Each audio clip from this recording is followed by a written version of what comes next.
আসসালামু আলাইকুম viewers, welcome to my another blog. কেমন আছেন সবাই?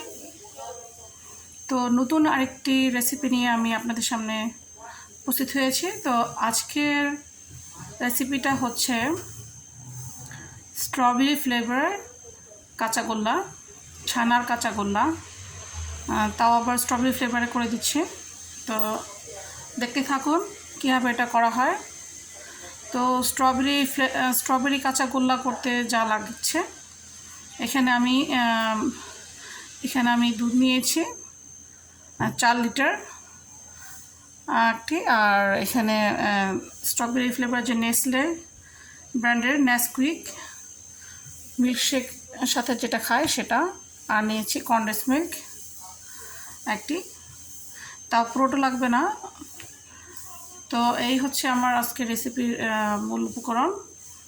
তো কীভাবে ছানা করতে হয় তা আমি আপনাদের দেখিয়ে দিচ্ছি, চলুন তো দেখা যাক। তো প্রথমে আমি এখন একটি হাঁড়ি বসিয়ে দিয়েছি, এতে ছানাগুলি তৈরি করব।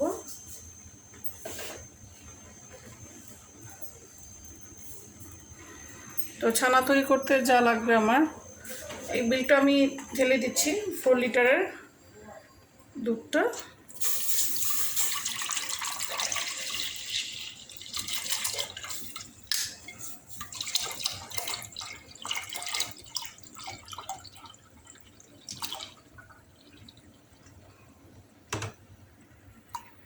তো এটাকে এখন আমি জাল দিচ্ছি।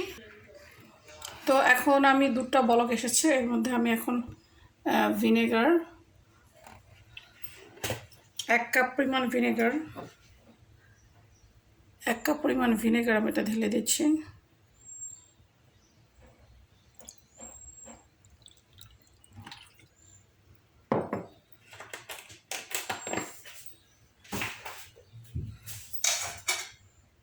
তারপর আমি ভিনেগারটা এর মধ্যে দিয়ে দিচ্ছি।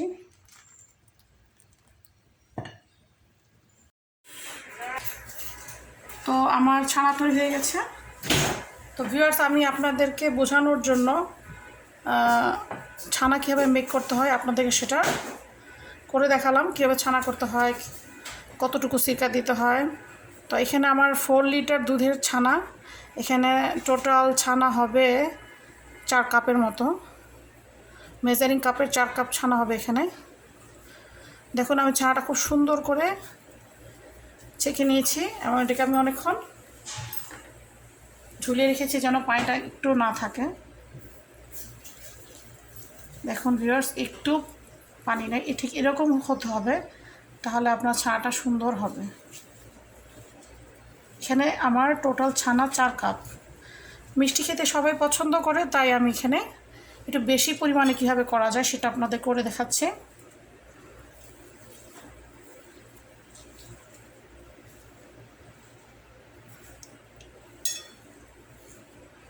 ছানাটাকে ভেঙে নিতে হবে সুন্দর করে।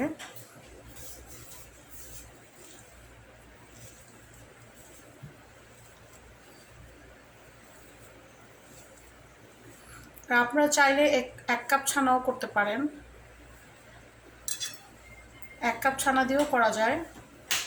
1 লিটার দুধ দিয়ে আপনি এটাকে 1.5 লিটার দুধ ছানা করে আপনি বানাতে পারেন। 1.5 লিটার দুধে আপনার 1 কাপ ছানা হবে। সো এখানে আমি 4 লিটার দুধের ছানা করেছি, 4 কাপের মতো, প্রায় কাছাকাছি হবে 1.5 লিটার দুধে 1 কাপ ছানা। তো এখন আমি ছানার অর্ধেক অংশ একটু চিনি দিয়ে আর কনডেন্স মিল্ক দিয়ে এটাকে আমি একটু ভেজে নেব, আর বাকি অর্ধেকটা আমি এইভাবে রেখে দিব, এটার সাথে পরে মিক্সড করে নেব।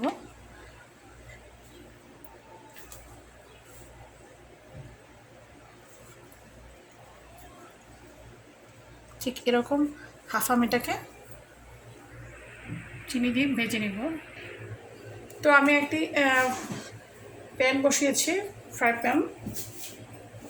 তো এখানে আমি প্রথমে একটু 1 টেবিলস্পুন মতো ঘি দিয়ে দিচ্ছি।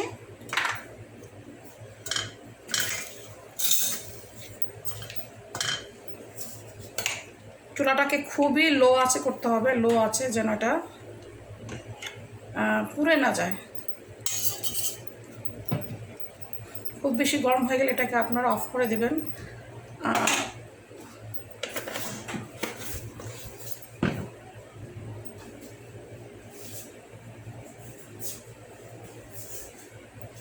ঘিটা গরম হয়ে গেছে। এখন এই মুহূর্তে আমি ছানাটাকে দিয়ে দিচ্ছি অর্ধেকটা।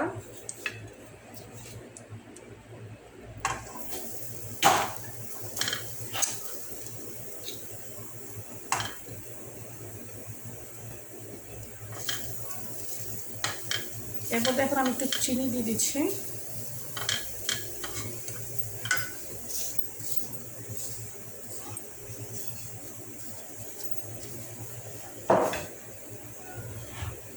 এর মধ্যে আমি একটু এলাচি গুঁড়ো করে রেখেছিলাম, সেগুলো দিয়ে দিচ্ছি। এলাচি গুঁড়ো 4-5টি এলাচি গুঁড়ো করে দিচ্ছিলাম আমি।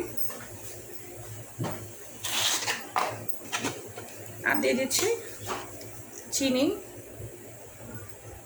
চিনিটা আপনার পছন্দ মতো দেবেন। আমি এখানে 2 টেবিল স্পুন দিয়েছি। এটাকে খুব অনবরত নাড়তে হবে যেন লেগে না যায়, কারণ স্টিলের ফ্রাই প্যান একটু খুব দ্রুতই গরম হয়ে যায়, সো এটা লেগে যাওয়ার সম্ভাবনা থাকে।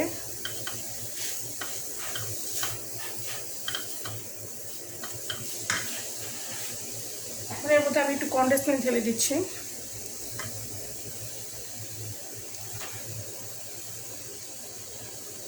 প্রায় পুরোটা দিচ্ছি না, হাফের মতো দিচ্ছি। যারা মিষ্টি পছন্দ কম করেন তারা ঠিক এভাবে দিতে পারেন, বা আরও এর চেয়ে কমও দিতে পারেন।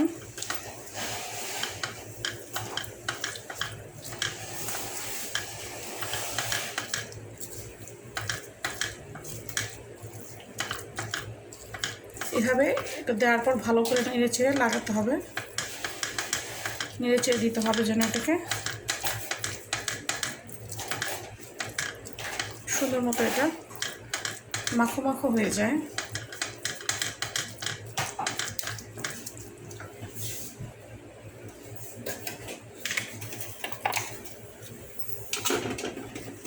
এখন আমি এর মধ্যে Nescafe drink milk strawberry drink milk শেকের পাউডারটাতে দিয়ে দিচ্ছি। এর মধ্যে আমি 4 টেবিল স্পুন মিশিয়ে দিচ্ছি।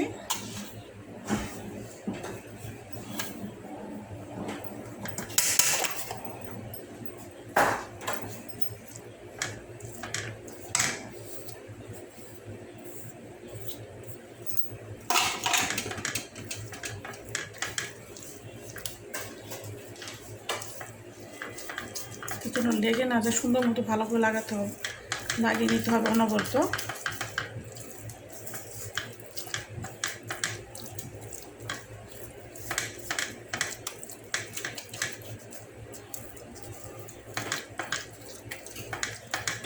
ভালো মতো এটা শুকিয়ে গেলে তেলটা ভেসে উঠবে এমনিতেই।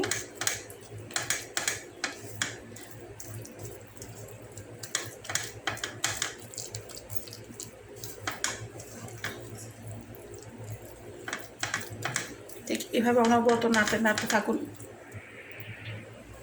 তো ভিউয়ার্স, এই মুহূর্তে যদি আপনার মনে হয় যেটা লেগে যাওয়ার সম্ভাবনা থাকে, সেক্ষেত্রে আপনি আর একটু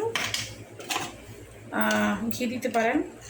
আমি আরও 1 টেবিল স্পুন ঘি দিয়ে দিচ্ছি এতে, কারণ আমার এই ফ্রাই প্যানটা স্টিলের ফ্রাই প্যান, সো এটা খুব দ্রুত গরম হয়ে যায়, যেন লেগে না যায় সেজন্য আমি এটা দিয়ে দিচ্ছি। আর তাছাড়া একটু ঘি ভালো বেশি হলে ভালো স্মেল আসবে, কারণ আমি আরও যেগুলো রেখে দিয়েছি বাকি অংশ সাদা ছানাগুলো সেগুলোর সাথে এটা মেশাতে হবে।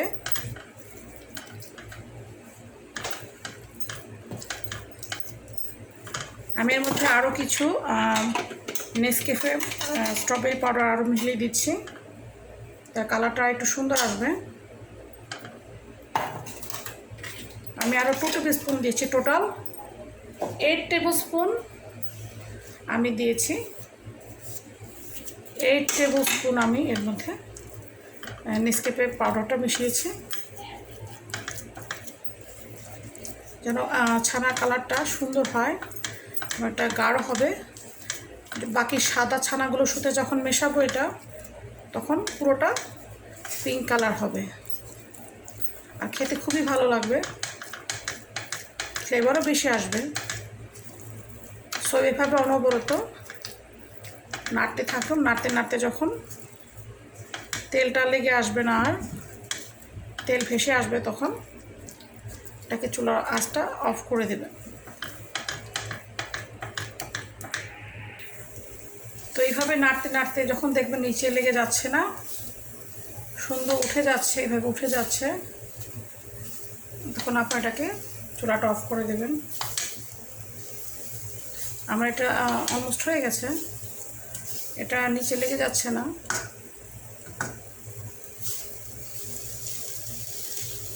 তেল ভেসে উঠছে। সো এখন আমি চুলাটাকে অফ করে দেব।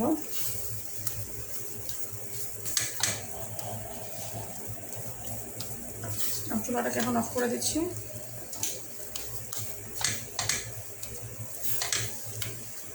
তো ঠান্ডা হলে এটা আমি বাকি যে ছানাগুলো রেখেছিলাম সেগুলোর সাথে মিশিয়ে দেব।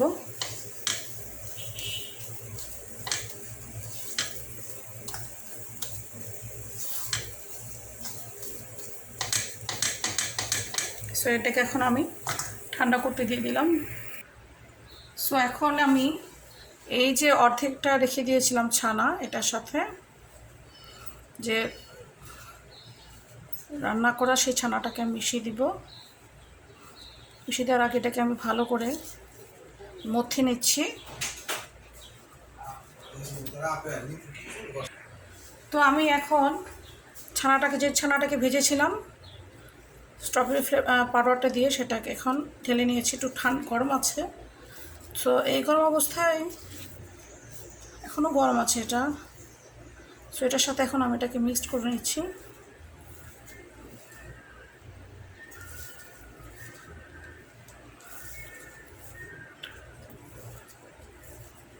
আপনারা ঠান্ডা হলে মিক্সড করবেন, এটা খুব গরম, আসলে ইটস টু হট।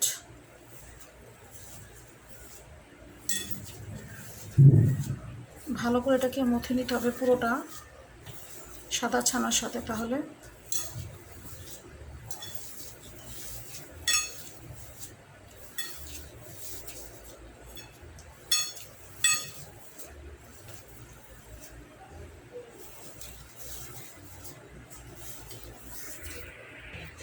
তো ভিউয়ার্স আমি এটাকে খুব ভালো করে হাতের তালুতে ভালো করে ডলে নিয়েছি, আপনারা ঠিক এভাবে করবেন।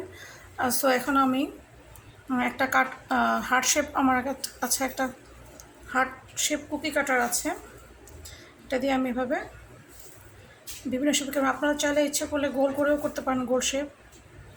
সো আমি এখানে এটাকে হার্ট শেপ করে নিচ্ছি।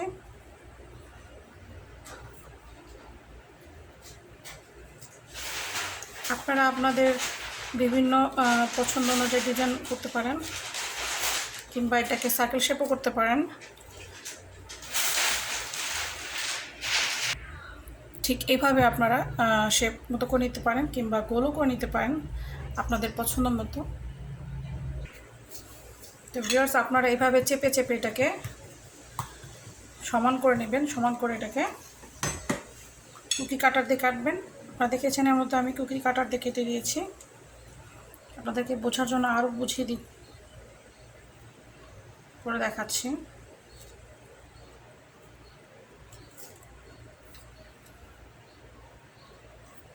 ঠিক এভাবে করে আপনারা সবগুলো কেটে নেবেন।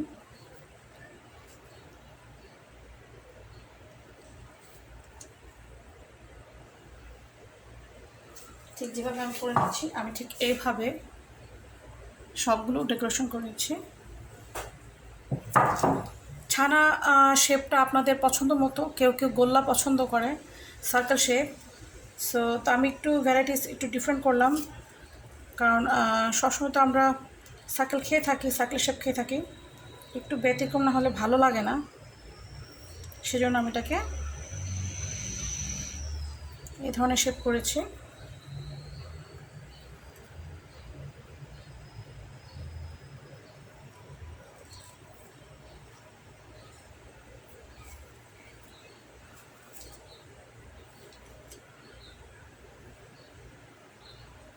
আমি কিছু আপনাদের সার্কেল শেপও করে দেখাবো।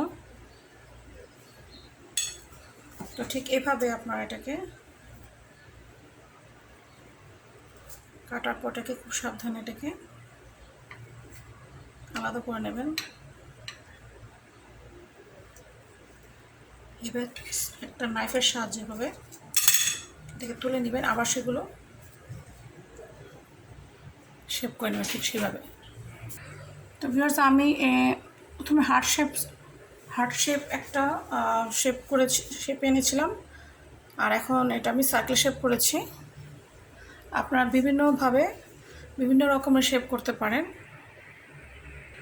তো আমি আরেকটা শেপ করেছি, সেটা আপনারা দেখেছেন, হার্ট শেপ। আপনারা এটা বাসায় বসে বিভিন্ন রকমের শেপ, কুকি কাটার শেপ আছে, সেগুলি দিয়ে করতে পারেন, কিংবা এই আমার মতো কীরকম সার্কেল শেপও করতে পারেন। যদিও বাজারে এইভাবেই সার্কেল শেপ করা হয়ে থাকে, তো আমি একটু ডিফারেন্ট রকম করলাম। জানি আমার রেসিপিটা আপনাদের অবশ্যই ভালো লাগবে। তো ভিন্ন ধর্মী, ভিন্ন স্বাদের অন্যরকম একটি কাঁচাগোল্লা, তাও স্ট্রবেরি ফ্লেভারে, আপনারা বাসায় চেষ্টা করবেন এভাবে বানাতে। ছেলে বড় সবাই খেতে পছন্দ করবে। এটা খুবই একটা রিচ ডেজার্ট। তো সামনের ঈদে, কোরবানি ঈদকে উপলক্ষ করে আমি এটা আপনাদের জন্য মেক করেছি। আশা করি আপনারা কোরবানি ঈদে এটা এরকম স্ট্রবেরি ফ্লেভারে, স্ট্রবেরি স্বাদে এই কাঁচাগোল্লা করে সবাইকে তাক লাগিয়ে দিতে পারবেন। আশা করি আমার রেসিপিটা আপনাদের ভালো লেগেছে। আর যদি ভালো লেগে থাকে তো সাবস্ক্রাইব করতে ভুলবেন না, আমার জন্য দোয়া করবেন। সবাই ভালো থাকবেন। আল্লাহ হাফেজ।